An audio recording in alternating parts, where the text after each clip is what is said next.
Hey, I'm Todd. Thanks for watching my video and do all that good YouTube stuff. Share it, like it, hit the notification bell, thumbs up, subscribe, all the things that you do. Thanks for taking the time to watch my video and saving some money perhaps. I also invite you to check out the links in the description for some long-term savings with the stock market and checking out the links for either E-Trade or M1 where you can save and trade fractional stocks, or Webull, which is usually giving away a couple free stocks for just depositing $100. So I strongly invite you to invest in your future and check them out. Thanks, and let's get to the video. Doing a power steering rack on a 2004 Ford Freestar. Got the vehicle lifted off the ground. Some good metal down here. So, and I'm going to take the tires off. I'm also going to be doing a CV axle, I think, on the left side. So that is where I'm at. Some good solid metal on both sides too here. So it should be no problem getting it off the ground. Use safety stands. Protect yourself. All bolts, all nuts are going to be left to loosen. Counterclockwise, right to tighten. That way, so I'll take these off. Just hubcaps. Plastic little caps that screw on and off.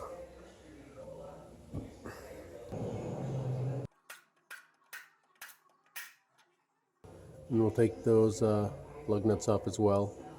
So before the vehicle's off the ground, take the hubcaps off, and then you can break those lug nuts loose a turn or two, then go ahead and jack up your vehicle. Take them off the rest of the way, and we'll take the tires off.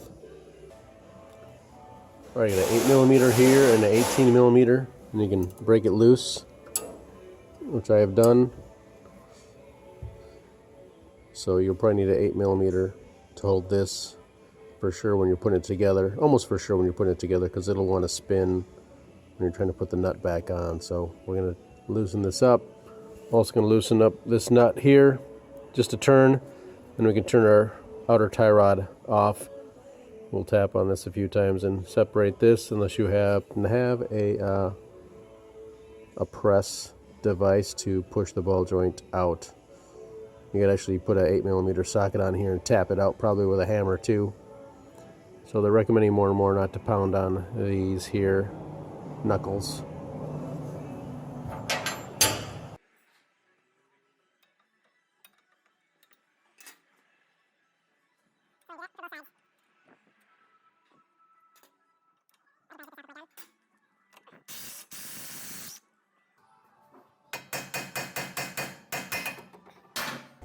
And often you want to count the turns off. 1, 2, 3, 4, 5, 6, 7, 8, 9, 10, 11, 12, 15, 16, 17, 18, 19, 20, 21.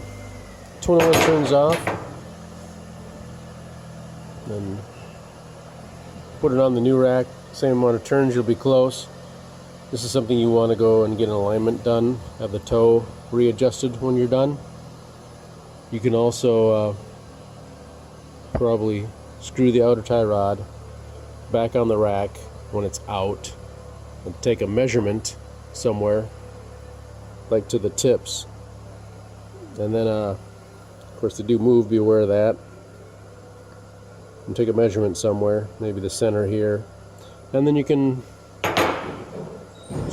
unscrew the tie rods, tie them on the new one, make a measurement, and set the nuts so everything will be right in the exact same measurement when you take it off. But getting alignment is the best. We're also going to do the same thing up here. I'm going to take that off so we have some free play for the stabilizer bar. To get this out, we'll need a little swinging, little free play. And that's the same 18mm and 8mm.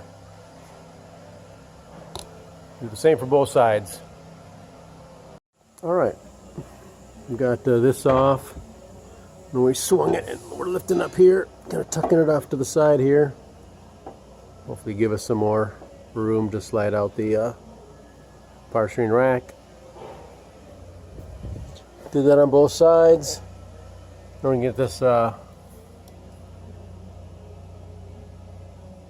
probably 11mm bolt out. Should be notched up there. Now you don't want the steering wheel to turn more than a little bit. You want to really make sure it doesn't turn, because there's a wiring in the steering wheel, so if it spins freely it could damage the spring inside, called a clock spring. So we'll just be careful, lift that up and off and make sure it doesn't spin. You could actually maybe use a bungee cord and kind of tie down the steering wheel so it doesn't spin.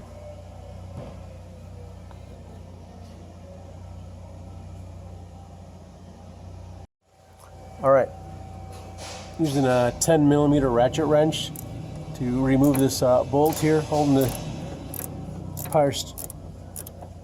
steering wheel to the rack. We don't want the steering wheel to spin, so be aware of that. And we'll just ratchet this off, pull the bolt out, and they should separate pretty freely. You can maybe get a screwdriver in here and pop it off. We'll take that off the rest of the way. So we got it slid up. Feel pretty good about that. So next, try and get up here and disconnect the power steering pressure switch right up there. I'll disconnect that, reach up there and disconnect it. So just looking at it, it might be easiest, although it's a bit of a reach, to get to the two power steering lines through here, taking the air cleaner assembly out and reaching down there. That's what I'm trying to do, because it's kind of tight through the wheel well. So pull that tab out and push down and pull that off. There's a line here too, pull that out if you want to go this route. You can certainly try it from below. Take those off.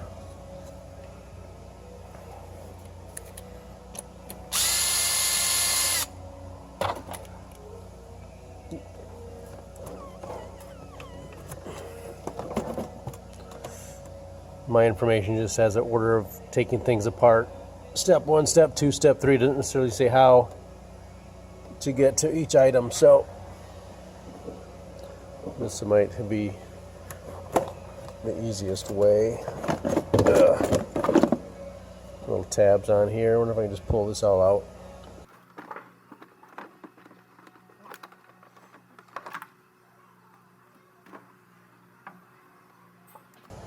There's 3 fingers that fit in here, so that's kind of what you're fighting.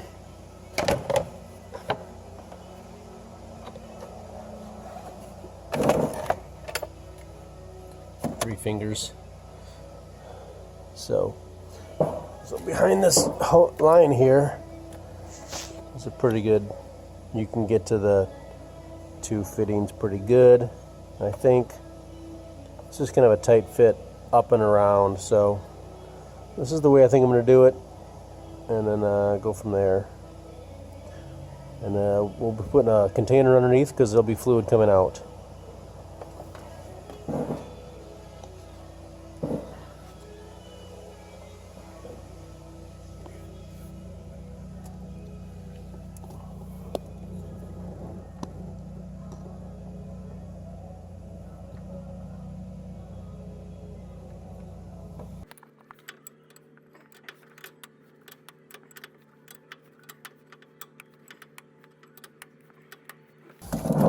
You see it's working pretty good from here.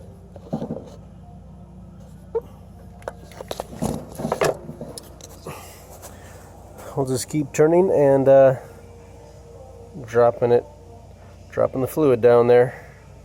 It's kind of almost at the limit of my reach, but I can get down there with my fingers and turn things, so we'll be in good shape to put it back together as well.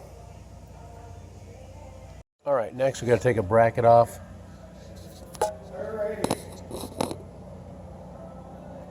Probably a 10mm bolt up there for the pressure line. Probably a 10mm bolt holding that bracket on for the power steering line there. It looks like we have a line zip tied here to our power steering rack.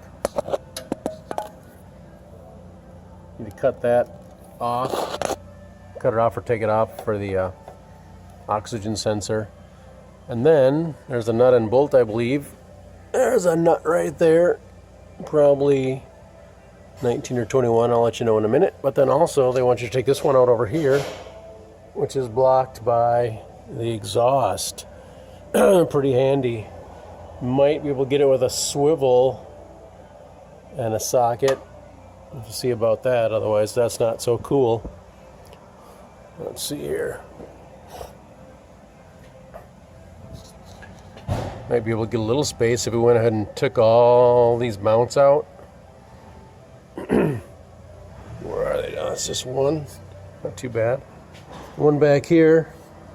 You could just go ahead and follow the exhaust and take all the rubber bushings out. Maybe this would drop a little bit.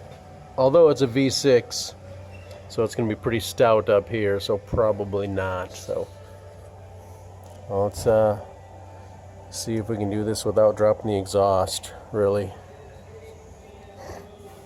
Alright, I got a 1/2 inch breaker bar, an extension, a swivel, and a 21 millimeter socket, regular sized, and I was able to break it loose, so probably going to be able to, I think I can get this thing out then. I already broke this one loose.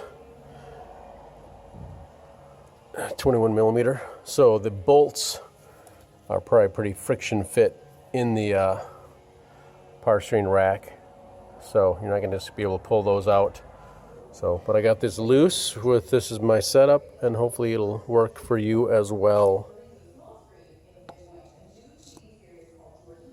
So we of course don't need to now lift the power steering rack up high enough to clear the hole with the stud / bolt.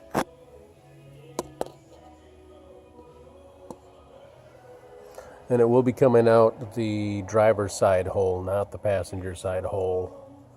Make sure your stabilizer bar is up, and see if we can get it up and out.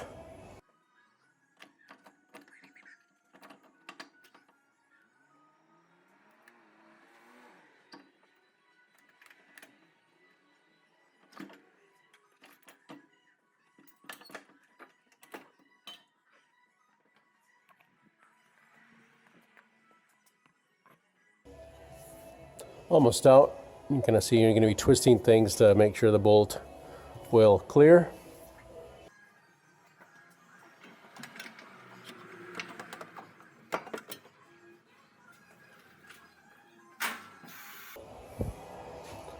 So we got our bolts at this point pointing up, I guess, and yeah.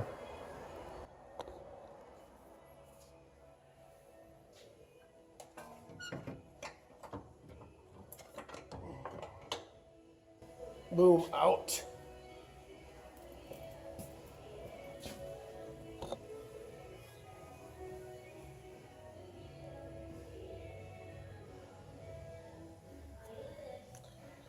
Removing power steering rack. Put it back in the way it came out. Maybe have someone come over and help you. 2 hands might make it a little easier for you. Here's our new rack. We'll need to transfer the 2 bolts. Let's see what we got in here, if anything special.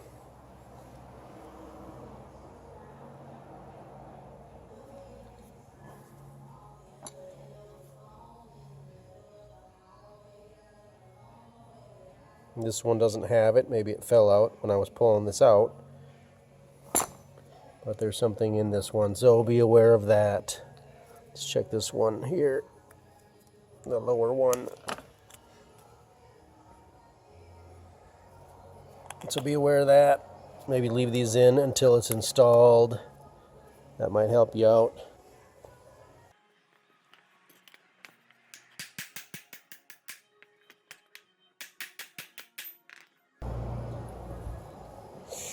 So maybe we'll just install these a little ways, just so they stay in place.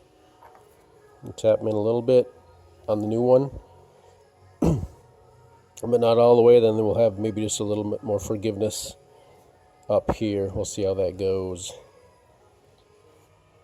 Right. So here's the check valve. I did find it.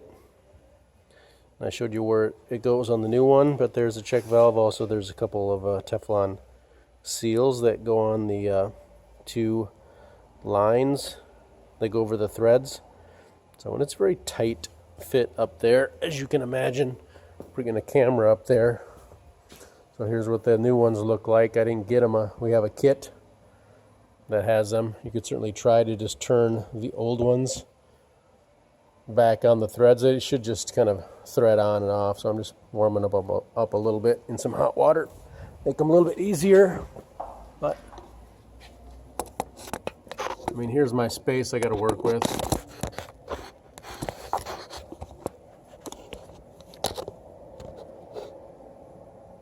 So Teflon seals will probably sit back here.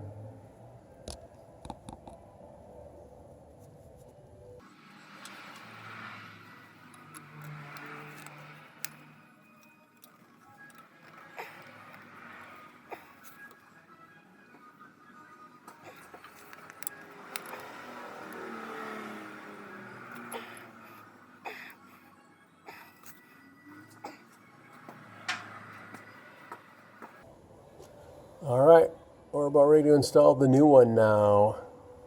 Heat shield up here's got a black push pin. Just make sure it's where it belongs. Hopefully I can get it here.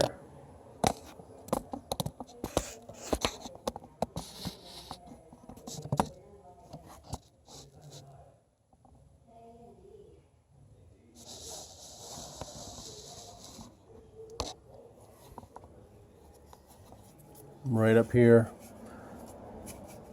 I think it's just to the right of the bolt. I decided to install them all the way in, pretty much. If you don't install them all the way in, I think I'd put some grease on the ends, the flat spot here, so when it's going up and you're drawing the bolt in, that grease will help with friction. So very close here.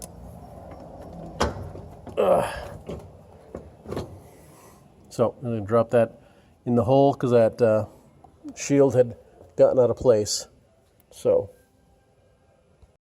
next, and probably the most important thing, is to get those lines started, and you just do not want to be cross-threading those in aluminum steering gear. So just be very careful. Try and start them by hand, several turns.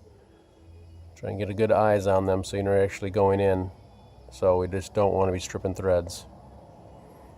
I might even leave the rack loose. Don't put the nuts on until my lines are started. Just give me a little bit of wiggling if I need to with the rack. Alright, so I decided to bolt this down. It's just too crazy to try and start the line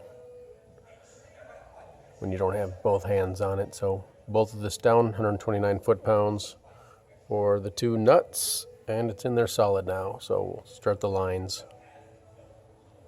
It might benefit you to loosen this line here. There's a clamp, and then probably 8mm.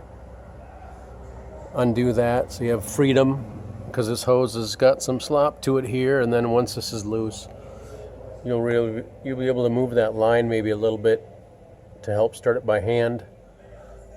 It looks pretty straight to me. I feel pretty good about it, but that would definitely help perhaps you and me if that was loose, so we could manipulate the line a little bit more and make sure it's going in straight. Alright, 59 foot-pounds for these. If you're going to torque these down, it's 41 foot-pounds. 22 foot-pounds for the connection from the steering wheel to the rack. 66 foot-pounds for these right here. 100 foot-pounds for the lug nuts. 129 foot-pounds for the two big 21mm bolts holding the rack in place. I think those are pretty much everything. Just make sure everything's tight. It'll probably be good.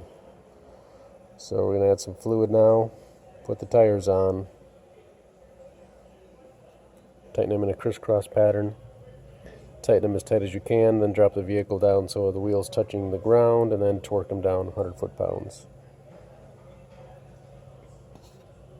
So to put this back together with the air cleaner assembly if you did go this way for the lines.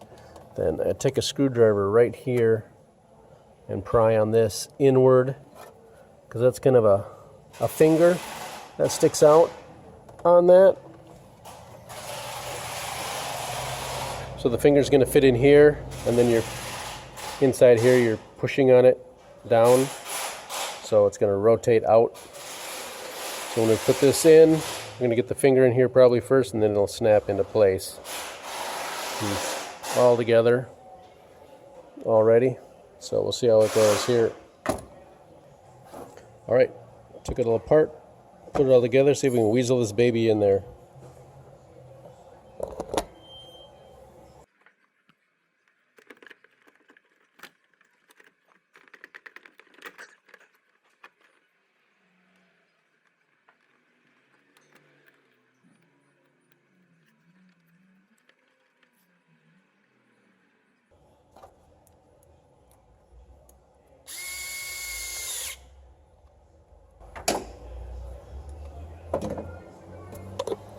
All right, it's reinstalled, snapped in, line, tighten the clamp. So it says if you replace a power steering rack, they want you to use Mercon 5, I believe. So we're going to be adding that. Sorry about that. We just had major fires in Oregon last week, so ash everywhere. Don't want that getting inside, of course. The cap's been on, so we're just going to fill this with power steering fluid. We're going to fill this with Mercon 5. So we got some Mercon 5 put in there, then we're going to jack the vehicle up so the wheels are really not touching the ground, so there's no drag.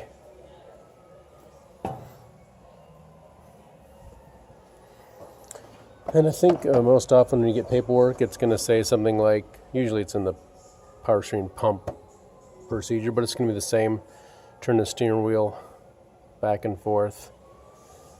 Pretty much lock to lock, left all the way to the left, all the way to the right. Pretty much do that 20 to 25 times. Keep an eye on the fluid level and top it off as needed when you're doing this.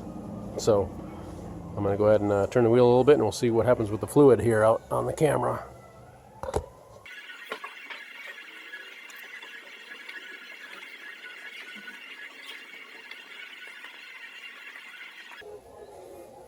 Doesn't look like it's really gone down too much, but I'm going to go ahead and add some anyway.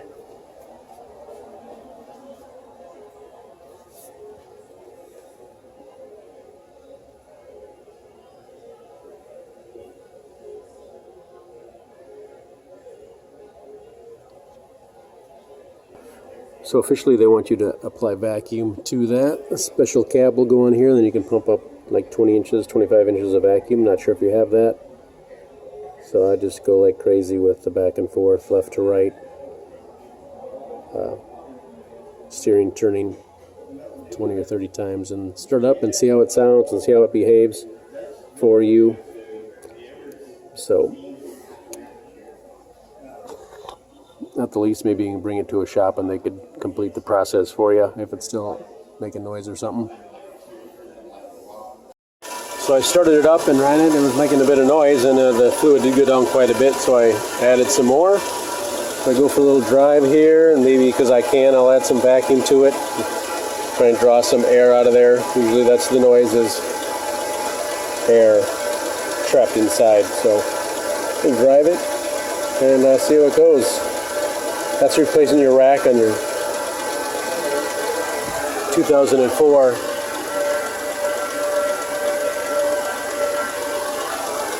Ford Freestar. Good luck to you.